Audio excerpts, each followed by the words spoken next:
Kważi 20,000 anzjan u anzjana li għandhom il-fuq minn 80 sena ħadu lotja ċittadin anzjan ta' 400 euro mill-bidu ta' din is-sena l-hawn. Minn dawn l-anzjani aktar minn 18,000 jgħixu fil-komunità. Dawk li għandhom aktar minn 75 sena wkoll jieħdu lotja ta' 300 euro.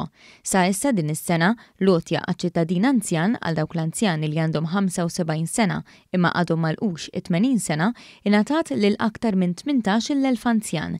22 minn dawn l-anzjani jgħixu fid-djar residenzjali privati.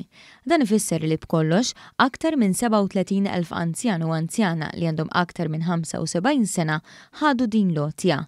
Dawn iċifri jingħataw fil-Parlament u f'kumenti ma' dan l-istazzjon, il-Ministru għall-Politika Soċjali Michael Falzon fisser l-impenn tal-Gvern biex aktar anzjani jibqgħu jgħixu fil-komunità. Hija għotja li biex ngħidlek nippruvaw li dak li ngħidu nemmnu fih tajjeb.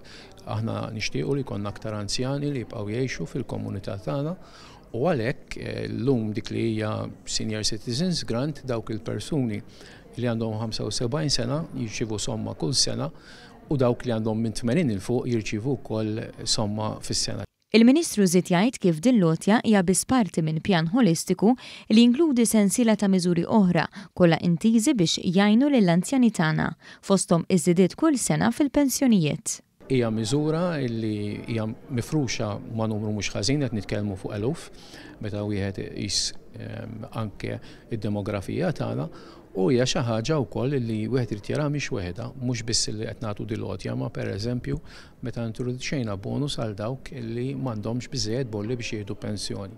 B'mod holistiku hawnhekk qed naraw kif ninkoraġixxu aktar anzjani jibqgħu fil-komunità u li jibqgħu jkunu parti attiva mis-soċjetà tagħna.